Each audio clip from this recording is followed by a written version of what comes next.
Hey guys, so I decided to make a video series dedicated to the 12 principles of animation, as described by the legendary animators Frank Thomas and Ollie Johnston. So the first principle is squash and stretch. This is the principle that animated objects will get longer or flatter to emphasize their speed, momentum, weight, and mass. Here's a bouncing ball that has squash and stretch. And here is one without squash and stretch. See the difference? The amount that an object squashes and stretches says something about its mass.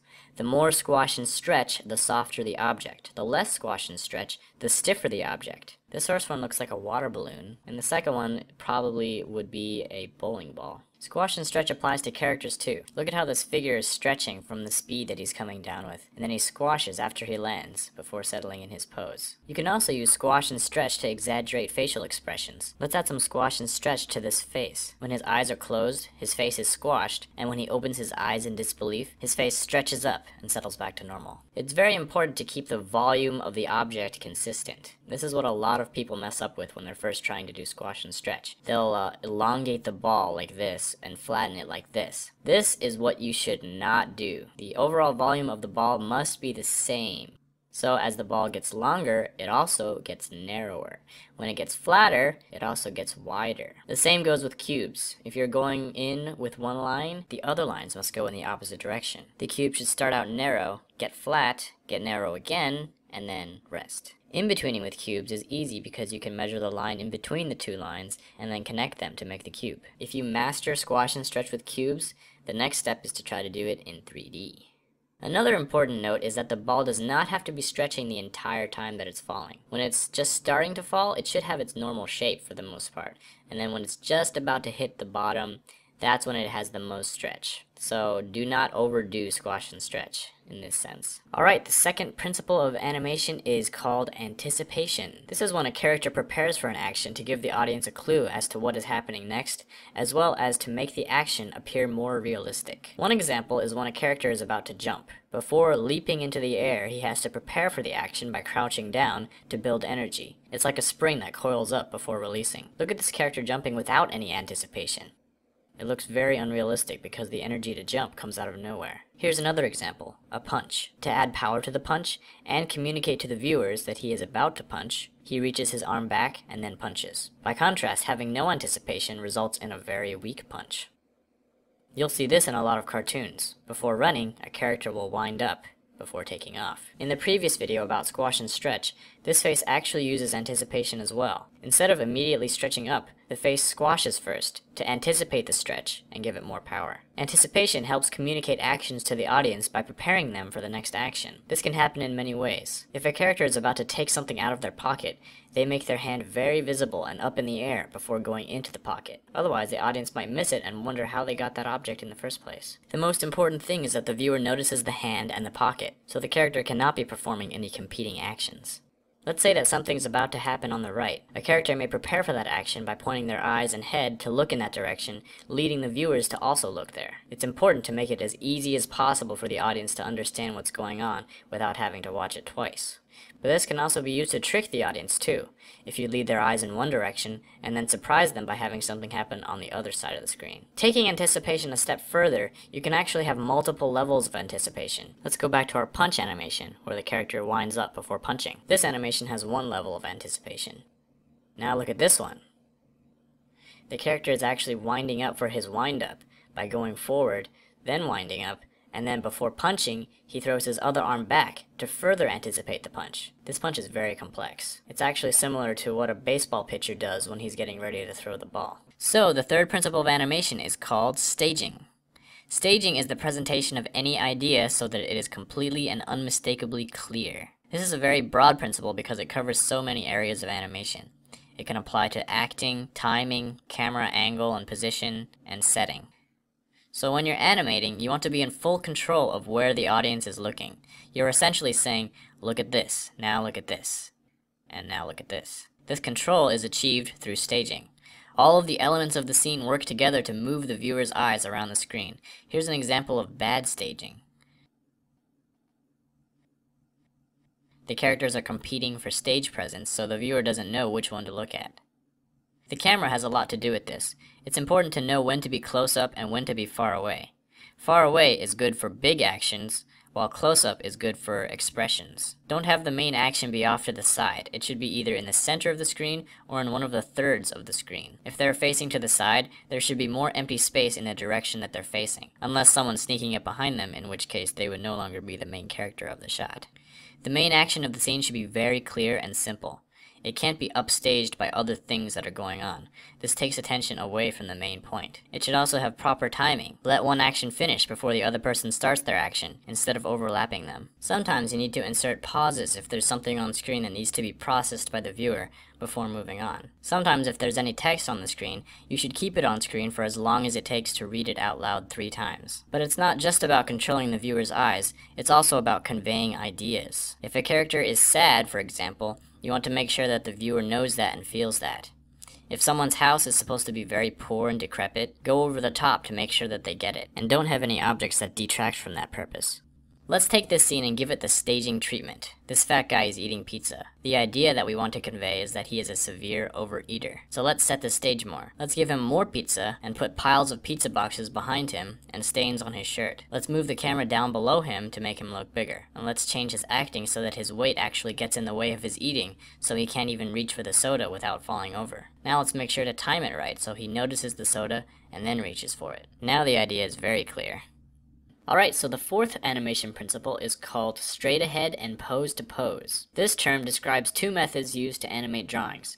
The first method, straight ahead, is where you draw the first drawing, and then you draw the second drawing, and then the third drawing, and so on. It's basically animating as you go. The second method, pose to pose, is where you draw the beginning and end of each main pose, and go back later to fill in the drawings in between. So there are benefits to both methods. Pose to pose is generally better for most actions, because it gives you the most control. You have a good idea of what the action is going to look like very early in the process. So instead of worrying if the character is going to end up in the right place, you decide where they end up from the beginning and work backwards. Also, using straight ahead animation can lead to the character changing size or being on a different level from beginning to end.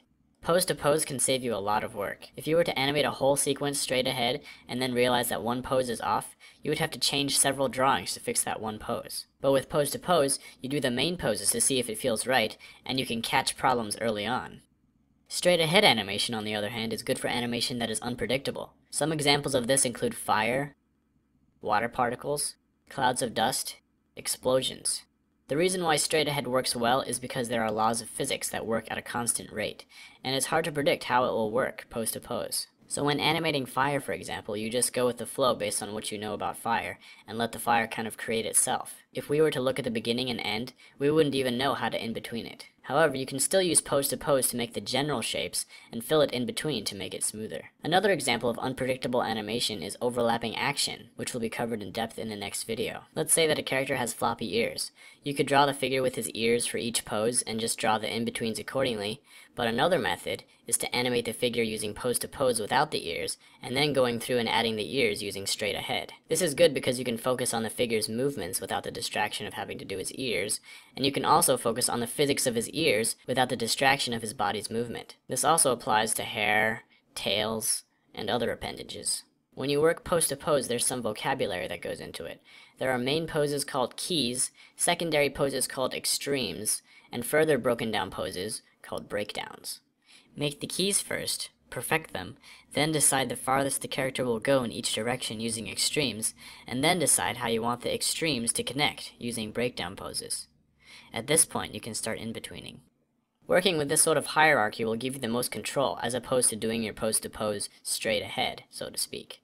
This is like pose to pose within pose to pose, because you are perfecting the poses at each level before moving down to the next level. Alright, so the next principle of animation is called follow-through and overlapping action. This is the technique of having body parts and appendages drag behind the rest of the body and continue to move when the body stops. Follow-through and overlapping action are often associated with another technique called drag. These names all describe the same thing, but in different ways. For example, follow-through refers to the way parts of the body continue to move after the body is stopped. Overlapping action describes the offset between the timing of the main body and its other parts. Drag describes the technique of delaying the movement of body parts in relation to the main body. All 3 of these are basically describing different aspects of the same thing. Follow-through and overlapping action add a great deal of realism to a character. Here's a character with and without follow-through and overlapping action. Basically, when the main body moves, the tip of the appendage should be the last to catch up, and when the body stops, the tip should follow through the farthest before settling back. This is true of not just appendages, but the whole body as well. When coming to a stop, often the body will follow through and then come back. Just as a character needs to anticipate his jump, he also needs to follow through his land.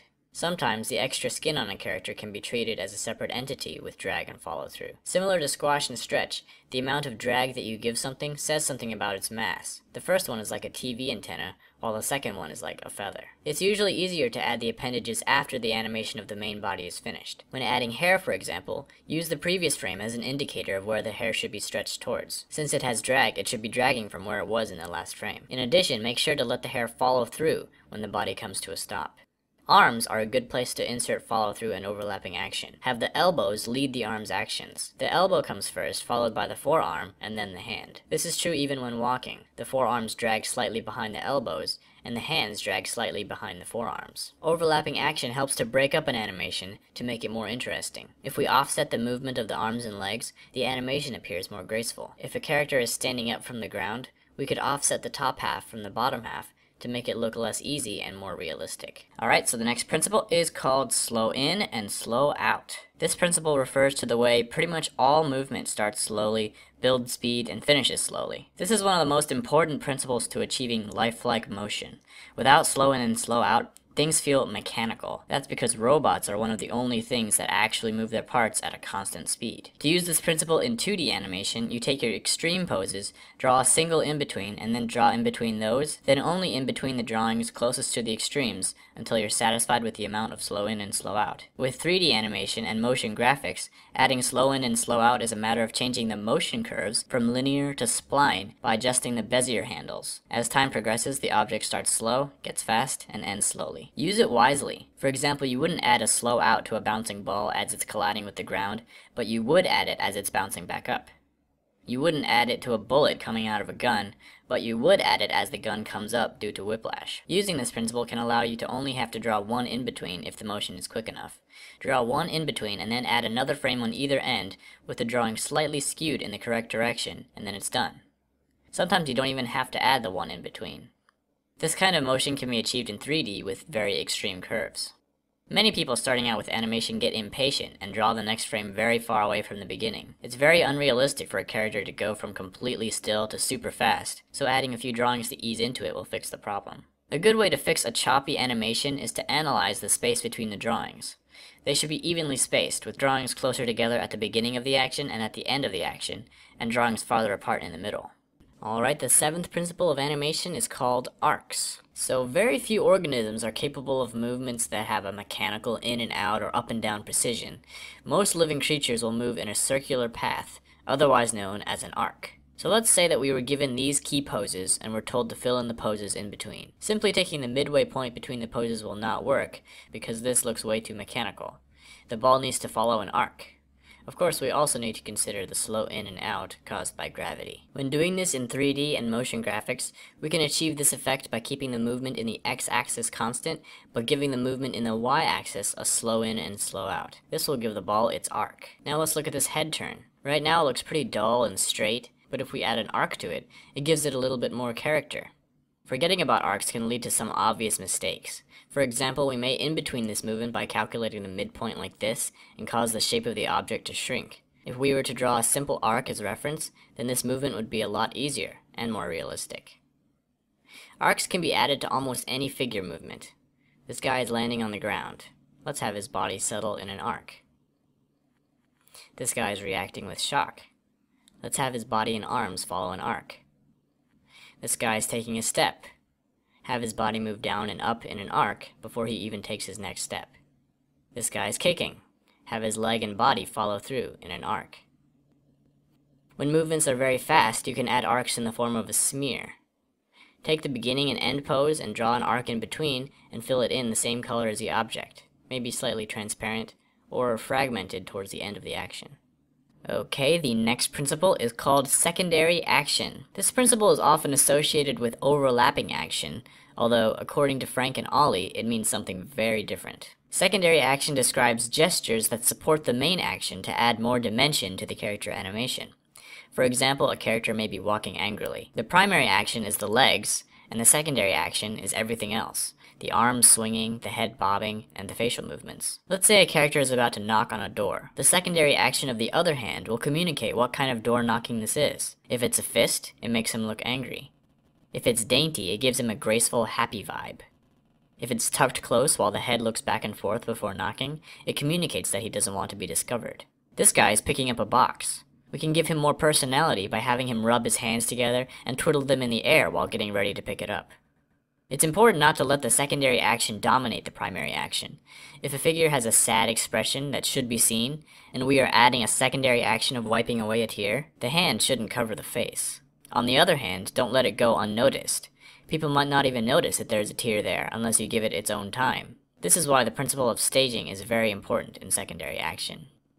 So let's take this simple bite animation and give it some secondary action. First, let's make him lick his lips to show that he's hungry. Next, let's make him close his eyes and have his eyebrows go up, showing that he likes it. Last, let's make him shake his head because he cannot believe how good it tastes. The primary action is the bite, but all the secondary actions add more dimension to the bite. So the next principle is called timing. This principle states that the personality and nature of an animation is greatly affected by the number of frames inserted between each main action. Basically, if you have many drawings that are very close together in between the two main poses, the action will be very slow. If you have very few drawings set far apart from each other, the action will be very fast. Less drawings means fast, more drawings means slow. One simple action can have 10 different meanings depending on how many frames you give it.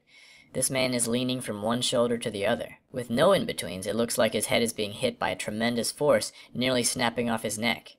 With one in-between, his head has been hit by a rolling pin or some other object. With two in-betweens, he has a muscle twitch. With three in-betweens, he's dodging the rolling pin or the other object.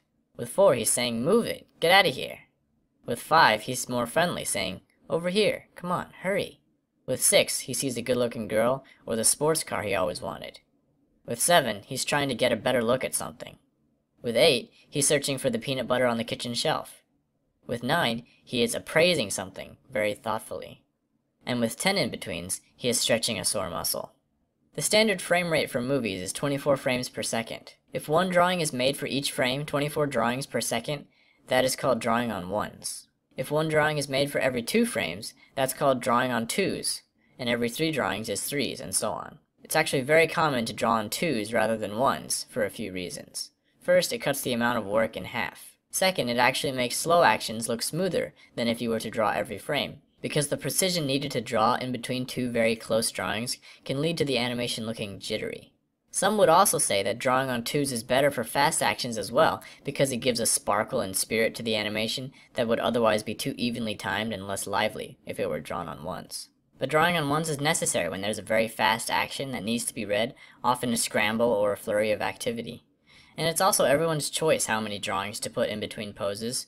Some people draw more or less frames depending on how much movement there is, and this can give a very dynamic effect to the animation. So the next principle is called exaggeration. Basically, every action, pose, and expression can be taken to the next level to increase the amount of impact on the viewer. So the early animators at Disney would get confused because Walt would tell them to add more realism, but then when they changed it, he would criticize the result because it wasn't exaggerated enough. In Walt's mind, there was probably no difference. Making it more realistic didn't mean make the physics and proportions more consistent with reality, but rather make the idea or essence of the action more apparent and real. So if a character was sad, make him sadder. Bright, make him brighter. Worried, make him more worried. Wild, make him wilder. Exaggeration doesn't mean more distorted, but more convincing. It's amazing how you can always add exaggeration. This animation looks finished, right? But let's give it some exaggeration. Now when we compare the two, the first one definitely looks less powerful, even though earlier we thought it was finished. When motions are quick, the exaggeration needs to be bigger in order to be noticed. This still frame looks way too extreme to be realistic, but when you play it in motion, it looks less extreme. That's because a lot of the frames that your eye perceives in a short time are less extreme frames, and only one of them is very extreme. So in order to boost its presence, you can either make it stay on screen longer, or make it more extreme. Since it's hard to tell how much room you have for exaggeration, a good rule to follow is to push the exaggeration level until it actually becomes too much. then wind it back until you're satisfied with it. This way you see the whole range beforehand, instead of shooting in the dark. So the next principle is called solid drawing. This principle is about making sure that forms feel like they are in three-dimensional space with volume, weight, and balance. One thing that makes animating a lot easier is being able to draw a figure from all angles. This requires knowledge of three-dimensional drawing. For example, when drawing a line on a sphere, it must follow the contour of the sphere's surface. A straight line instantly makes the circle look flat. When drawing cubes, avoid making parallel lines. Lines should be bent towards the vanishing point, otherwise it will look like a flat symbol or a logo. When doing a rough pass of the character, use basic solid shapes like spheres, cubes, and cylinders to construct the character, instead of circles, squares, and rectangles. This will help you be mindful of the space they're in. Another thing you can do is draw perspective lines on the ground to keep track of their distance from the camera, so that you can know when to draw them bigger or smaller. When moving on to the clean line version of your character, be very mindful of overlap, and try to include it whenever possible. Without overlap, everything appears to be on the same plane, but just adding a single line here and there can define where surfaces come out and where they recede. Another thing to note when doing lines is to avoid symmetry. Symmetrical lines look flat. Try to pair a straight line with a curved line, or offset two curved lines, so it looks more natural and dynamic. The principle of solid drawing applies to 3D animation as well, in regards to portraying weight and balance in the pose of a character. For example, avoid what's called twinning, which happens when the arms and legs and other paired features are doing the exact same thing. This is a known affliction that animators have to make a conscious effort to avoid. Instead, lean it over to one side, or put one hand on the hips, or give it a slouch, or do something to show that it has weight and has to keep its balance in a 3D environment. Alright, the last principle of animation is called appeal. Basically, characters that you animate should be somewhat pleasing to look at. They should have some kind of charismatic aspect to like about them. This doesn't only apply to the hero of the story, but also the villain and every other character. Appeal doesn't always mean good looking, it can also mean interesting. So the villain should be likable in the sense that they are interesting to look at. The tricky thing about this is that everyone has a different standard for what is appealing. However, just giving your character a dynamic design can greatly boost its appeal. Here are 3 steps to doing that. First, use a variety of shapes. Instead of using the same shape for every character, try out different shapes, because there's no limit to the spectrum of crazy configurations that characters can have. Every good character design starts with a clear shape. Second, play with proportions. Cartoonists often magnify the things we find interesting and shrink the things we might find ugly or boring. For example, they might enlarge the head and eyes, shrink the body, and make the hands larger. Finding the aspect of a character that defines his or her personality and blowing it up can often create a more appealing design. Third, keep it simple. Too much information can overcomplicate the character and also make it harder and more restraining to animate. This is a difference between drawing for illustration and drawing for animation. With animated characters, you have to pick and choose what details to keep because you're going to be drawing those details hundreds of times. So let's give some characters an appeal makeover. This king has a generic shape and not much personality. Let's make him more like an egg. Now his appeal comes from looking proud, powerful, and petite. This robot mercenary has too many details to see any personality. Let's pick a few details and emphasize them, remove the rest, and change his shape. Now he has a mysterious appeal to him. This fisherman looks pretty average. Let's adjust his proportions to emphasize his lankiness and make that his point of appeal. So that's all I've got for appeal, and that brings us to the end of our 12-part series. So I thank you for watching it. I had a lot of fun making it, and I actually learned a lot about animation too. I do plan to continue making these videos, and next I will be covering walk and run cycles. So thanks for watching, and I'll see you in the next video.